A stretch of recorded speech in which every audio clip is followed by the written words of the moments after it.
মৃত্যুর আগে শুধু আপনাদেরকে বলে যাই, মুক্তিযোদ্ধারা, আল্লাহর দোয়াই লাগে আপনাদেরকে আমি হাত জোর করে বলি, দেশটাকে আপনারা বাঁচান। আপনারা যুদ্ধে যাইতে হবে না, কিন্তু আপনার সন্তানকে আপনি বলেন যে বাবা দেশটাকে রক্ষা করো। এক।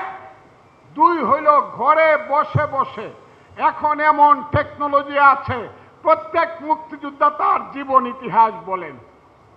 আপনার দেশের মানুষকে বলেন, রাজাকার আল বদরের হাতে দেশ ছেড়ে দিব না, রাজাকার আল বদরকে দেশের প্রধানমন্ত্রী হতে দিব না, নেতৃত্ব করতে দিব না। বন্ধু, হাসিনার বঙ্গবন্ধু এক জিনিস না। আওয়ামী লীগ খারাপ করছে, এই জন্য মুক্তিযুদ্ধ খারাপ। হাসিনা খারাপ করছে, সেই কারণে বঙ্গবন্ধু খারাপ।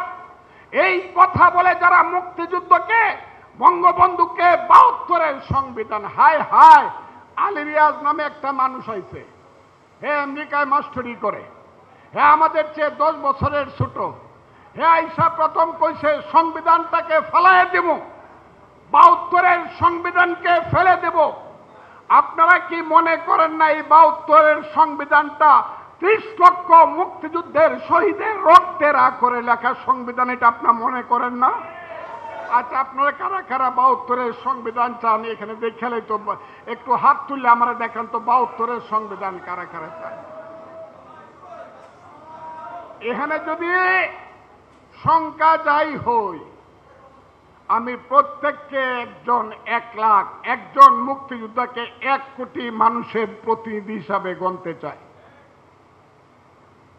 ৭২-এর সংবিধান মুক্তিযুদ্ধের ৩০ লক্ষ লোকে শহীদের রক্তের আখরে লেখা সংবিধান। এইটা সময়ের সাথে সাথে প্রয়োজনে পার্লামেন্টের মাধ্যমে পরিবর্তন করা যাবে, আইনের মাধ্যমে। কিন্তু কেউ যদি ছুঁড়ে ফেলে দিতে চায়, তার বিরুদ্ধে আরেকটা মুক্তিযুদ্ধ অবশ্যই হবে। বন্ধু, আমি আপনাদেরকে বলবো, আজকের যারা এইখানে আজকে যারা উপস্থিত, আমি তাদের মাধ্যমে বলতে চাই। কি বলতে চাই আপনারা সবটাই বুঝেন। আমি বলতে চাই, এই দেশে আপনারা ওইসব যারা চক্রান্ত করে ক্ষমতা দখল করেছে তাদেরকে জানায় দেন। আর যাই হোক, মুক্তিযুদ্ধের বাইরে কোনো আইন, মুক্তিযুদ্ধের বিরুদ্ধে কোনো আইন, ৭২-এর সংবিধানের বিরুদ্ধে কোনো আইন আমরা সহ্য করব না, মানব না। আজকে না হোক কাল, কাল না হোক পরশু সত্য জয়ী হবে। হবে কিনা বলেন?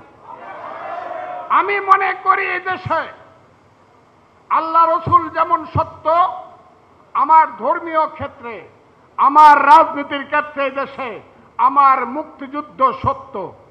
আমার মুক্তিযুদ্ধের নেতা বঙ্গবন্ধু সত্য, আমার মুক্তিযুদ্ধের নেতা মৌলানা ভাসানী সত্য, আমার মুক্তিযুদ্ধের নেতা তাজউদ্দিন সৈয়দ নজরুলরা সত্য, আমার মুক্তিযুদ্ধের প্রধান সেনাপতি MAG উসমানী সত্য, আমার মুক্তিযুদ্ধের sector commander, brigade commander major Zia, I do hereby declare the independence of Bangladesh, major Zia সত্য।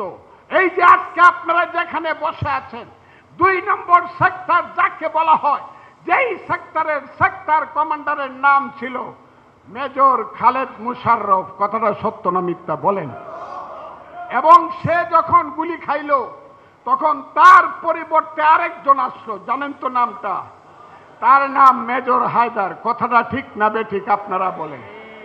সেই মেজর হায়দার 3 নম্বর সেক্টরে মেজর শফিউল্লাহ, 4 নম্বর সেক্টরে সিআর দত্ত, 5 নম্বর সেক্টর মীর শওকত আলী, 6 নম্বর সেক্টর MK বাশার, 7 নম্বর সেক্টর কাজী নুরুজ্জামান, 8 নম্বর সেক্টর MA মঞ্জুর, 9 নম্বর সেক্টর MA জলিল, 11 নম্বর সেক্টর কর্নেল তাহের।